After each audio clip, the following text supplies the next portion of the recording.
Morning, everybody. Hope everybody's well. Happy Thursday for those that are here live. Happy whatever day it is a week for you that you're tuning in, wherever you're tuning in. Thanks so much for being here.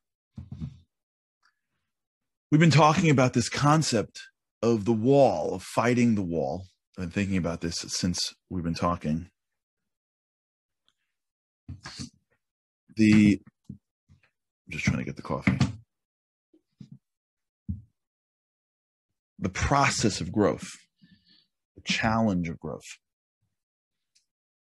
the process of what happens once we get to a situation in which we have to do things that are unfamiliar. And the fact that they're unfamiliar makes us project them to be maybe harder than they're going to actually be. In this week's Shabbat show coming on tonight with God's help, we have a story of espionage. It's a really cool show. We interviewed yesterday the person who was on Sayeret Matkal, which was the elite commando unit that freed the people from Entebbe. I just got off the phone with an interview just now. We did an interview with the person who was involved in the Eichmann capture, who was a Mossad agent for 30 years. Like, this is sick. This is awesome. And we're talking about this concept a little bit about getting through the unfamiliar. Recognizing that what's out there may seem scarier than it actually is when you're in it, and how to get through that. But that's how life works.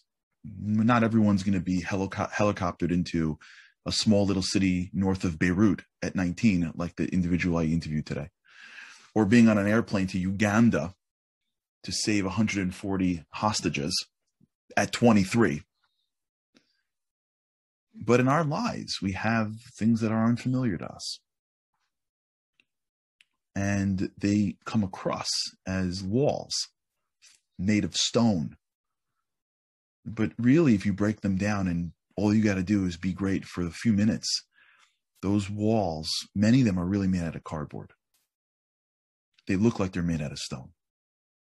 Because if you have to change your life immediately today, you can't, and that will be stone.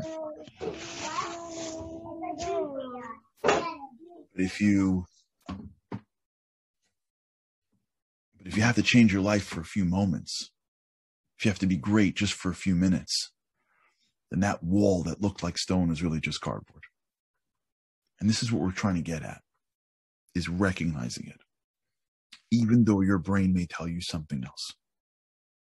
Even though what looks to you as something that you can't possibly do, you don't really know that. And what happens when you're at the wall can be a phone call. The wall can be a moment of prayer. The wall can be a book that you need to read. The wall can be an idea that you want to be able to put. The wall can be getting up and speaking in front of people. The wall can be a million things. That's the next stage of your personal growth that you deep down know, because when you feel inspired, what comes into your mind is this action. If you go to a funeral and hear someone speaking about somebody and you feel inspired to strengthen the relationship, that is the wall. When you have a minute to get off the treadmill of life and think about what you want to be, that's the wall. Every one of us has a wall that's in front of us that is the next stage of the growth that we're scared to go through because it's unfamiliar territory. And our brain will always tell us, don't go near that. And the reason why it's so hard for us is because when we get to that wall, we start asking questions like, oh my gosh, it's so hard. Why me? Why is it so hard? Why is it so hard? Why does someone else have a great life? You ever have this problem? We did this. I remember when I was in Texas, for the book, 3 years ago. I was doing a book tour. I don't know what it was. So the agency that we hired booked us on TV. It was a lot of fun. So we went down to Fox in Texas. Never forget, my buddy Ari Shabbat and I woke up early in the morning, drove to this relatively small studio.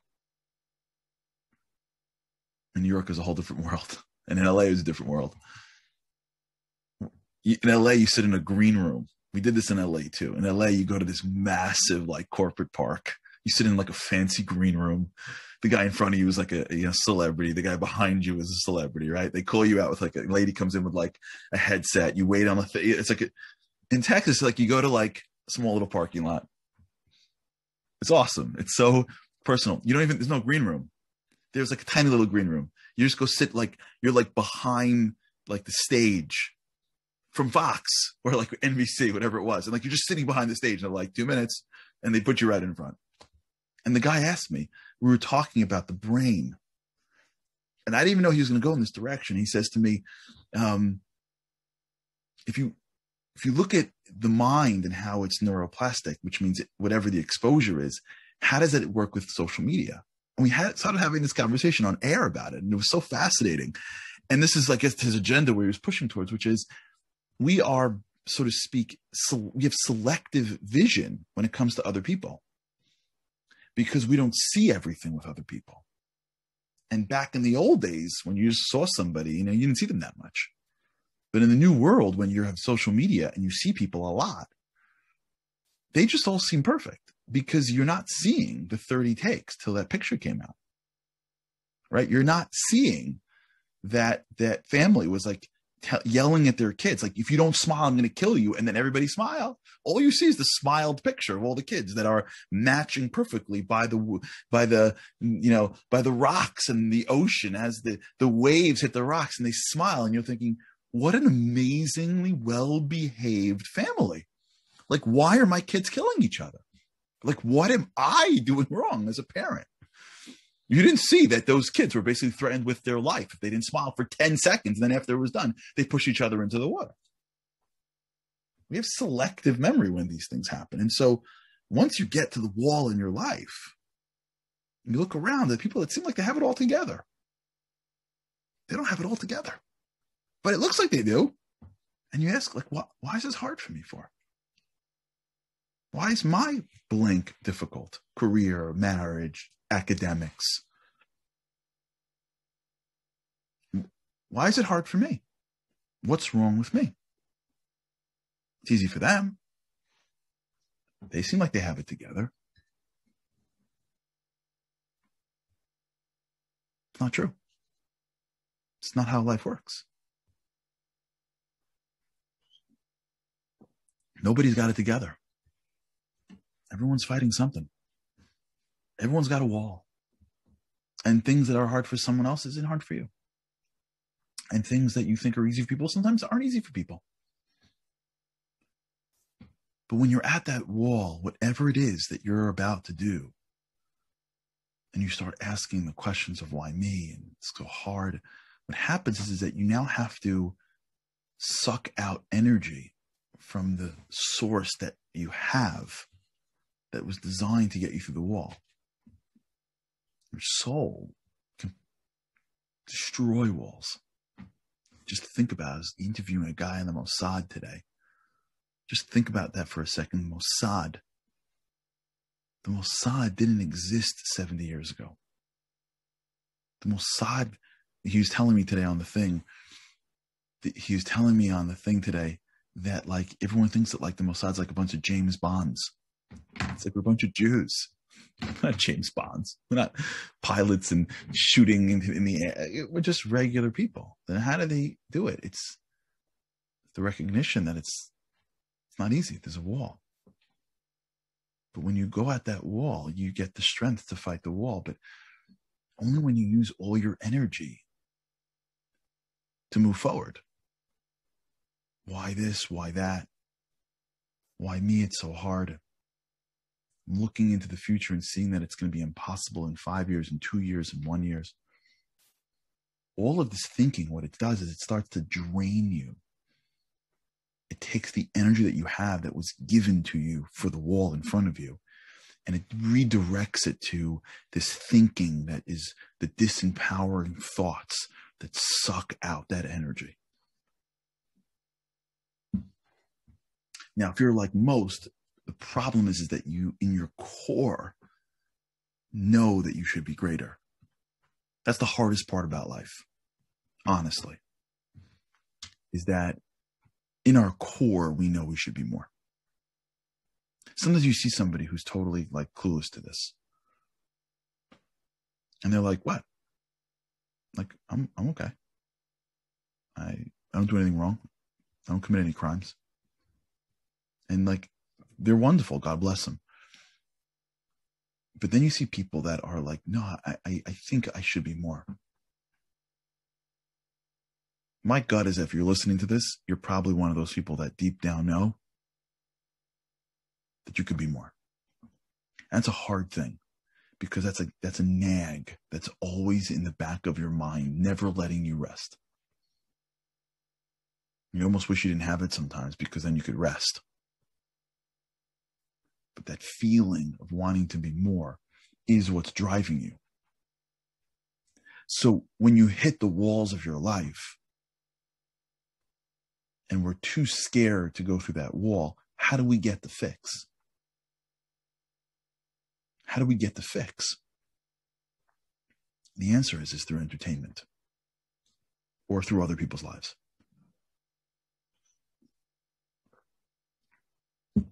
That's why the entertainment industry is the most powerful thing we have.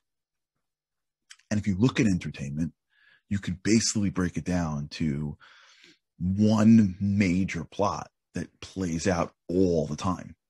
And if you've studied film, you see this is called the hero's journey. And if you've studied how the arc of stories go, it's almost always the same thing. There's a couple of exceptions, but for the most part, it's almost always the same thing. It's hero has a life. Hero gets a challenge. Hero has a hard time with that challenge. Hero is winning. Hero loses. Hero fights again, and hero wins.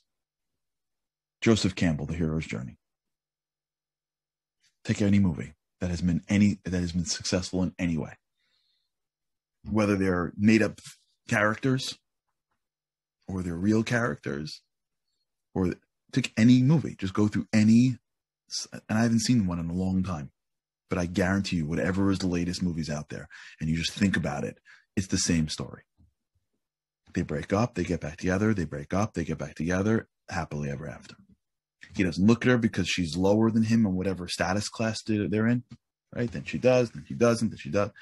He's a couch potato, then he plays, and he loses, and he wins, right? Every story is the same story. Why?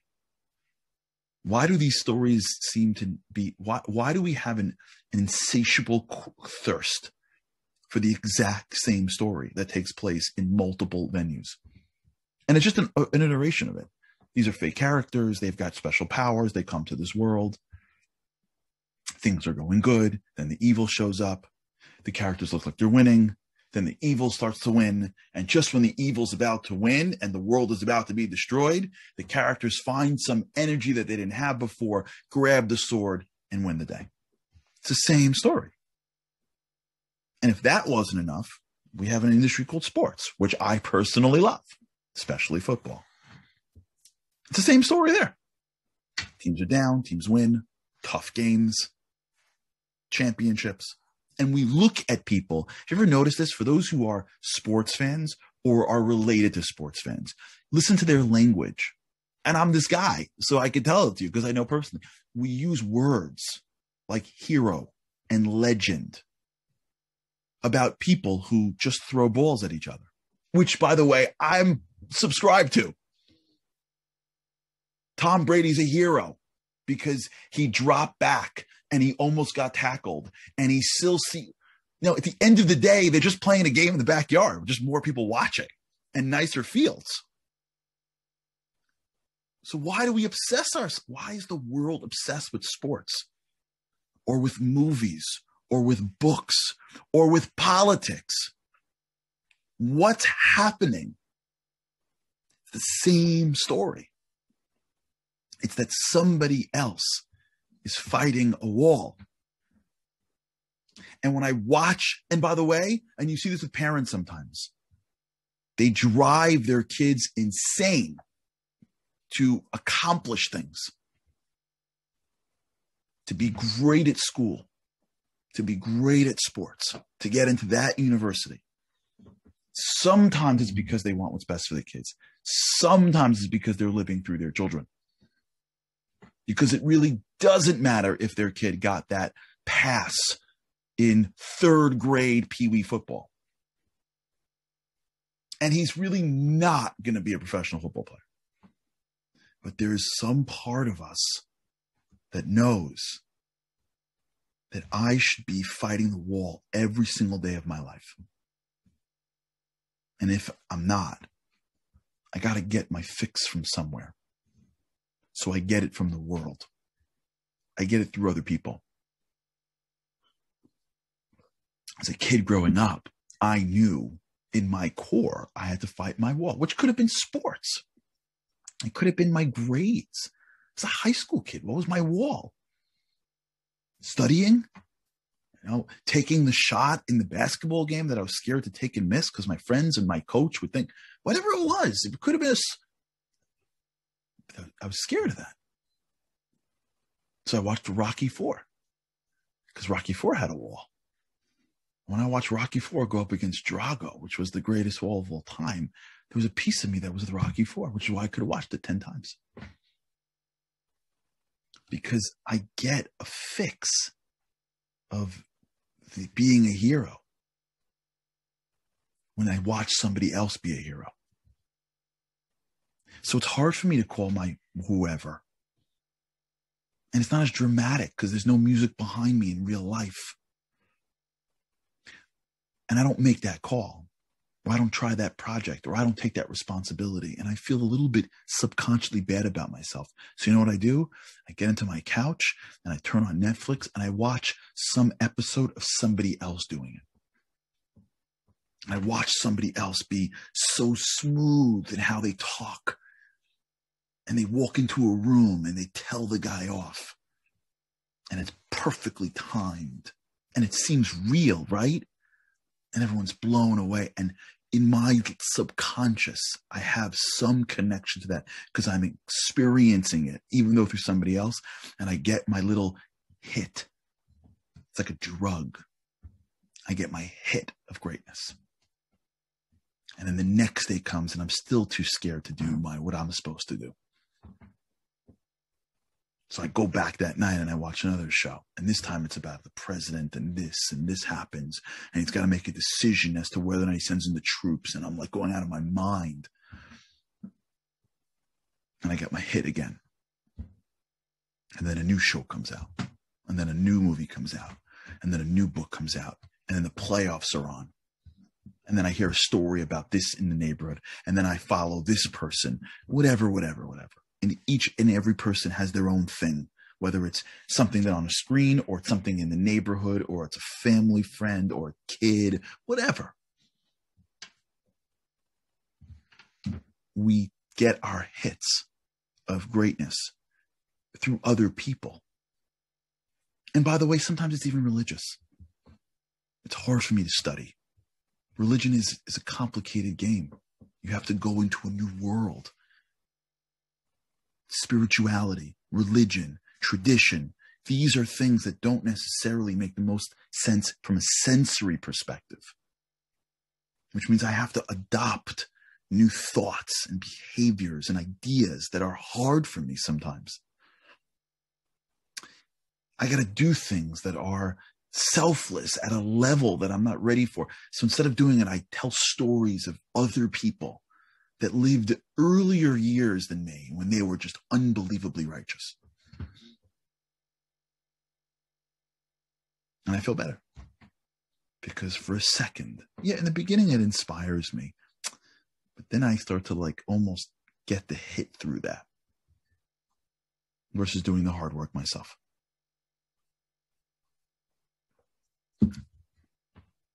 It's a drug. Stuff's a drug. You could sit all day on a couch and watch everyone else be great and feel good about yourself. Just enough until you wake up the next morning and start again. You see it all the time. You see people on the train. I don't know if those of you ever take a train. I take a train in sometimes to the city from Long Island. But all the time, people they come to the train, they sit down, and they're just watching screens. There, back. How are you doing? I'm watching someone else live a great life. And all I got to do is keep on watching my whole life, other people living great lives. And I get that drug of a great life. And that just distracts me from the wall that's in front of me. The hard work that I got to put in to actually have a great life. Because great lives don't happen unless you go through effort. And they don't even happen when you're done, because life isn't 2 hours long. I was telling the guy today who was involved in the Eichmann capture, I was saying to him, like, how long did it take? Because on Netflix, I think it's like an hour and 45 minutes until you got Eichmann. Like, he's like, what? It took him like a month to get the pictures. It's hard work in real life. It's slower. There's no music. Just real life. And if you allow yourself to get your hits of greatness from the outside world, trust me, it'll give you a synthetic boost that'll be much quicker. It's easier to have candy than to have real food. It's much easier to feel good with alcohol than it is to feel good about life. Ask all the hidden heroes that we have that are recovering.